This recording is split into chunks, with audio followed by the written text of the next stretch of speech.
Welcome to CoBB, Conversations on the Business of Brands with Sudeep Chawla and Sharan Raghavan.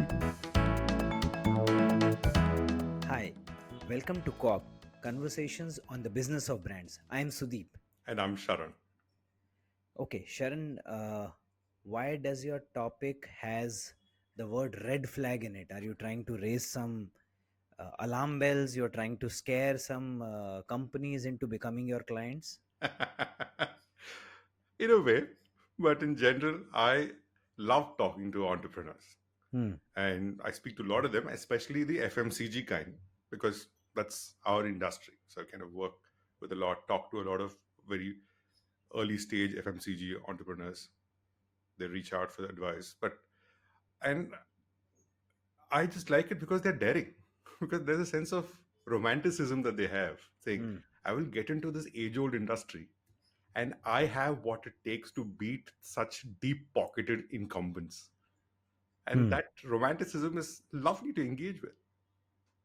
Okay, excellent. So far, I can't detect any red flag. Where is the but? It does come. So Okay. when I interact with them, I find their passion to build a fantastic brand, expand distribution, build new teams. It's almost infectious. When you talk to them, the energy is like amazing. So Yeah. that's what I love about entrepreneurs. Yeah. And these are no doubt impressive and hold the business in, say, good stead in the long term. However, when I talk to them, I often come across a few red flags, a few things that they mention, which can be very detrimental to their business at this early stage that they're in. I've kind of put down 5 red flags. I'm sure you'd agree with them too. Okay. Let's go. The first one is the most basic: Uh huh. not making profits. Ah. Okay. And FMCG is not a tech business, Hmm. and most categories are based on consumed across multiple brands. It's a repertoire consumption, like we'd say. And there's no concept of using your LTV to justify your CAC. That's never going to happen in FMCG as much. Hmm. Okay. Unless you are getting into a B2B or an institutional kind of a business. Yes. Okay. That's when you make one sale and then you kind of hooked on for a longer term of contract. Hmm. Doesn't work like that, right? So basically, what you're saying is every unit you sell has to be profitable. Yes. Okay. And the point is, if you can't make profit at a unit level, then the more sale you do, the more loss you're making. Yeah. It just beats the purpose of being in business, right? Fair. Unless there might be some amount of profits that might come because of economies of scale. Uh, Absolutely. Apart from that, I think you're right that you have to make money on every unit, possibly apart from initial sampling etc that you do Right. cover your PMF. Exactly. Because even the volume based targets that you'll have to hit, right? You got to understand what economies of scale you're going to get in the business. Hmm. If I hit five tons, what's my profit going to be? When I hit 10 tons, what's my profit going to be? So when you understand that and you clarify that with a supplier or a manufacturer or even your own factory, that will help you set your sales targets, saying what is my volume target to hit to get to a certain profitability. Okay, But if you can't make money on a unit level, that's you're never going to make it's money a problem. Okay, when fair. you in So that's business. the first red flag. What's the second one? A wide product range. Hmm.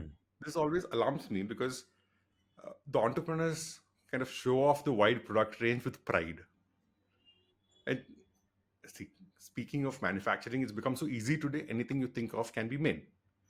And when you can make whatever you think of, that gives you a sense of control. In a business where so much is out of control, entrepreneurs kind of seek refuge in what's controllable. Hmm. And they mistake a large portfolio of Hmm. products for a large business itself. So therefore, what you're suggesting is that a focused set of bestsellers, something that gives you decent amount of revenue, is much better than having a fairly large assortment of products, out of which 50, 60, 70% don't sell even the basic amount. actually it's not just 50-60, it goes up to Oh, 90% okay. doesn't sell and only 10% is selling. Ah. So the argument I get back from entrepreneurs is that they need a certain basket size. Mm. Yes, they do need a basket Yeah, size, but there's a difference between having a basket size and having a range of products that entire overwhelms your business. correct. It's going to take away resources, it's going to take away all the money you're making, and you're going to distract you from the core business totally. The only advice I'll possibly put is that to discover that 10% or 20% that is going to make up bulk of your revenues and profit, you might need to keep expanding the range, and then whatever doesn't work, get rid of it. Exactly. So experiment, but you don't need to stick with everything that you experimented with. Exactly. You must have a fast innovation Hmm. cycle that what doesn't work goes out and something new is Hmm. tried, but don't have to keep adding on to your portfolio. Okay. Right. Okay. So I'm assuming that now that we are two down and only three to go, one of them is going to be about trade. Okay. Yes. The lack of trade support. A lot of entrepreneurs say, but trade is not supporting Hmm. us. Hmm. So I find kind of feel sorry for them sometimes. Sometimes I feel like, why should trade support Hmm. you? Because distributors and retailers at best can be partners in your business, as in partners in your success. They are not running a charity. Hmm. They are not obligated to help Yeah. you. You have to incentivize them and make it worth their while to work Yeah. with you. And you are going to them seeking their support. So you need to oblige them with what they need. I'm not saying give away all your profits, but you cannot stick to, say, the profits of the market leader and demand the same kind of service from the distributor because he's got to make money. Hmm. Hmm. And a lot of people say I've appointed distributors and that's how I built my offline distribution. Doesn't work, right? Appointing a distributor is just the start of it. You have got to build every stage of interaction from the distributor to the retailer to the customer to the wholesaler. All of this has to be strategically engineered to drive throughput for your product and brand. And that's completely your responsibility to get products off the shelf. Fair. And you got to work out what you need to give to them so that they extend you the help that you need. And Exactly. whatever you extend to them could be different from what other players in the market are doing, but it should make Hmm. sense for your trade and your kind of portfolio.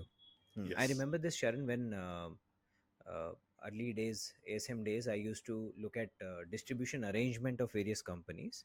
I remember Mhm. Perfetti had divided their portfolio into P1, P2, P3.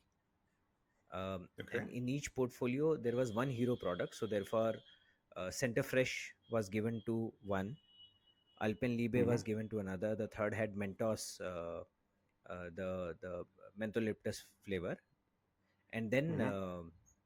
or the mint flavor, and then the other flavors were distributed so that everybody has some lead SKUs, laggard SKUs, etc.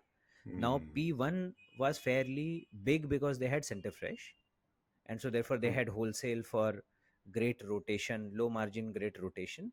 And so therefore P2 and P3 distributor at that point in time in some of the geographies, I remember especially Faridabad and I think even Gurgaon also, Perfetti was giving them promise of 24% ROI.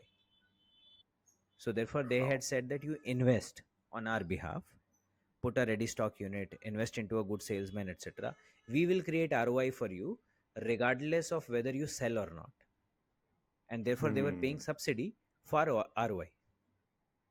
To guarantee the Correct. return on business. Similarly, I think Cadbury, Perfect. when we went into mass market for our products Hmm. which were 2 rupees and Below below, 5 rupees.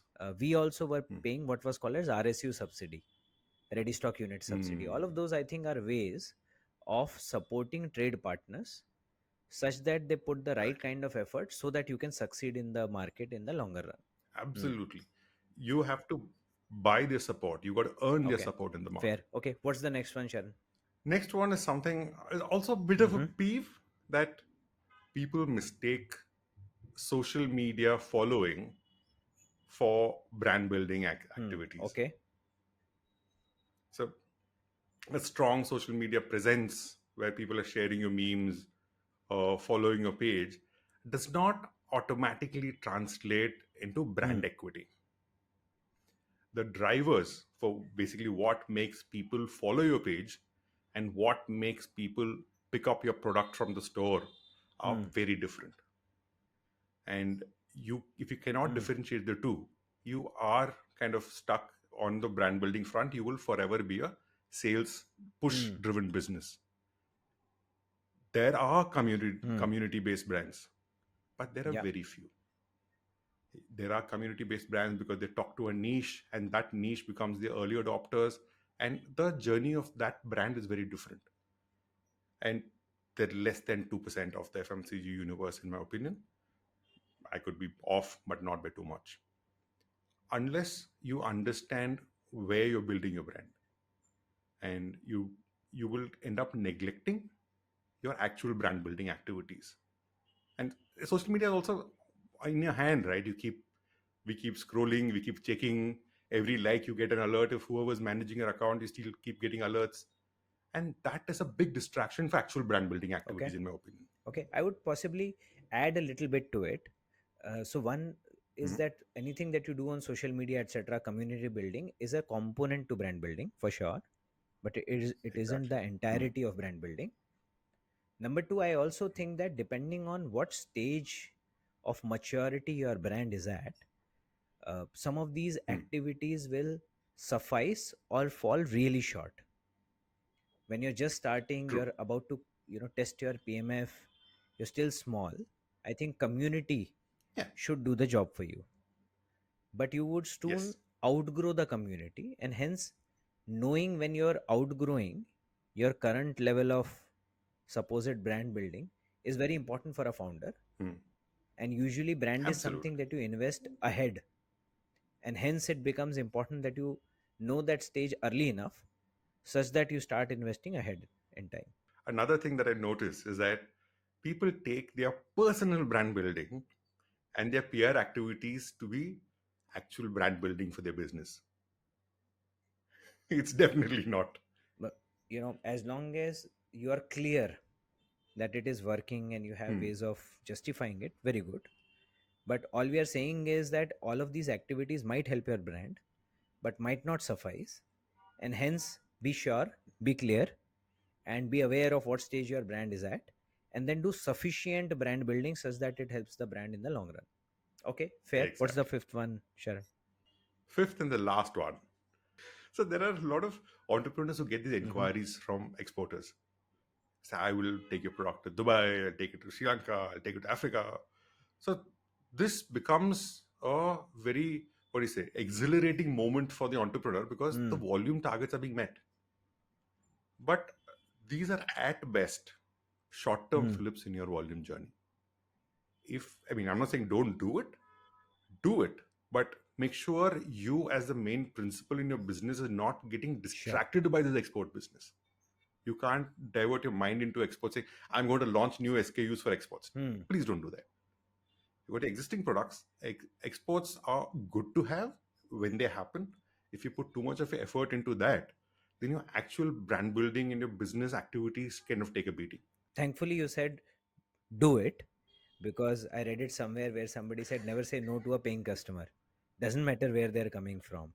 Yeah, Nobody absolutely. sane will ever say in business wrong kind of people are buying our products. Whoever is buying is right. True. So therefore, definitely take the money. Please sell. Never doubt that. But you're right. So it is not just exports.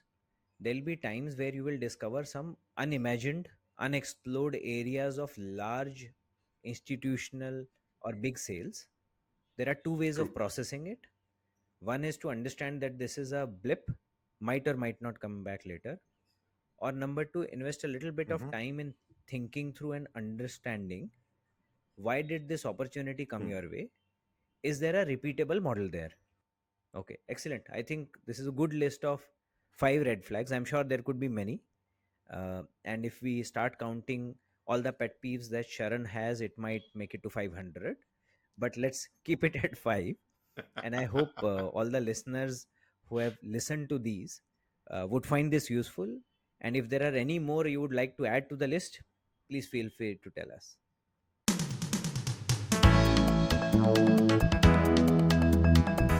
Thank you for listening to CoBB, Conversations on the Business of Brands with Sudeep Chawla and Sharan Raghavan. Subscribe and learn more at cobcast.net. That's CoBBcast.net.